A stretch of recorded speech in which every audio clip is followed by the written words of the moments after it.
Hi hello అండి అందరికీ నమస్కారం అండి ఫ్రెండ్స్ ఇప్పుడే అందిన వార్త. ఇక ఆగస్టు నెల పెన్షన్లపై కొత్త విధానం అంటూ పెన్షనర్లకు సంబంధించి మరొక ముఖ్యమైన అప్డేట్ అయితే రావడం జరిగిందండి.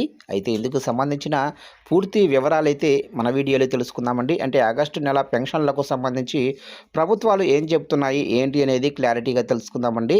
వీడియో మాత్రం పూర్తి వరకు చూడండి ఫ్రెండ్స్, అప్పుడే మనకి పూర్తి సమాచారం అయితే తెలుస్తుంది. ఇక లేట్ చేయకుండా టాపిక్లోకి వెళ్ళిపోదాము. ఇక తెలంగాణ ప్రభుత్వం చేయూత పెన్షన్ల పంపిణీ వ్యవస్థలో కీలక మార్పులకు సిద్ధమైంది. పెన్షన్ల పంపిణీలో జరుగుతున్న అక్రమాలను పూర్తిగా అరికట్టేందుకు ఇకపై నగదు రూపంలో ఇచ్చే విధానానికి స్వస్తి పలకాలని నిర్ణయించింది. లబ్ధిదారులందరికీ కూడా 100% పారదర్శకంగా నేరుగా వారి బ్యాంకు ఖాతాల్లోనే పెన్షన్ మొత్తాలను జమ చేయాలని ముఖ్యమంత్రి రేవంత్ రెడ్డి ఉన్నతాధికారులను ఆదేశించారు. రాష్ట్ర వ్యాప్తంగా వృద్ధులు, వితంతువులు, దివ్యాంగులు, చేనేత, గీత కార్మికులు, ఒంటరి మహిళలు, ఎయిడ్స్ బాధితులతో పాటు ఇతర కేటగిరీలకు చెందిన దాదాపు 42 లక్షల మంది లబ్ధిదారులు చేయూత పెన్షన్లు పొందుతున్నారు.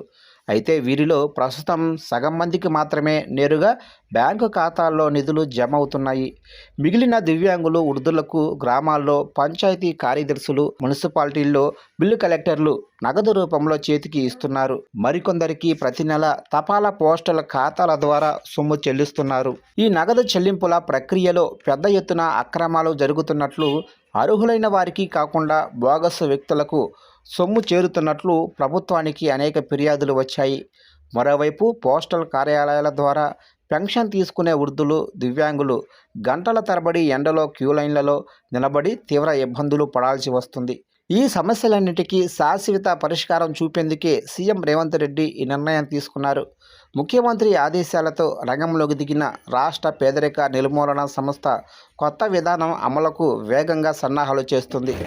ప్రస్తుతం చేతికి నగదు రూపంలో పెన్షన్లు తీసుకుంటున్న వారందరికీ కూడా కొత్తగా ఇండియా పోస్ట్ పేమెంట్స్ బ్యాంకు లేదా ఇతర బ్యాంకుల్లో కొత్త ఖాతాలు తెరవాలని నిర్ణయించింది.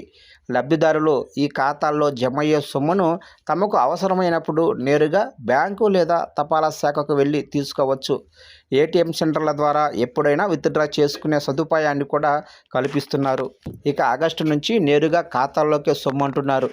బ్యాంకింగ్ నెట్వర్క్ అనుసంధాన ప్రక్రియలో భాగంగా ప్రస్తుతం రాష్ట్ర వ్యాప్తంగా లబ్ధిదారుల నిర్ధారణ కోసం లైవ్ అథెంటికేషన్ కార్యక్రమాన్ని అధికారులు ముమ్మరంగా నిర్వహిస్తున్నారు. అర్హులైన వారెవరు, బోగస్ పెన్షన్లు ఏవైనా ఉన్నాయా అనే కోణంలో ఈ క్షేత్రస్థాయి పరిశీలన సాగుతుంది.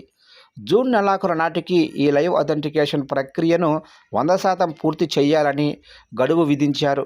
జూలై మాసంలో డేటా క్రోడీకరణ ముగిసిన తర్వాత వచ్చే ఆగస్టు నెల నుంచి లబ్ధిదారులందరి ఖాతాల్లోకి ఒకే క్లిక్తో పెన్షన్ సొమ్మును నేరుగా డిపాజిట్ చేసేందుకు ప్రభుత్వం ముహూర్తం ఖరారు చేసింది. ఈ సంస్కరణ ద్వారా ప్రభుత్వ ఖజానా దుర్వినియోగం కాకుండా అడ్డుకోవటమే కాకుండా నిజమైన పేదలకు సకాలంలో లబ్ధి చేకూరుతుందని అధికారులు భావిస్తున్నారు.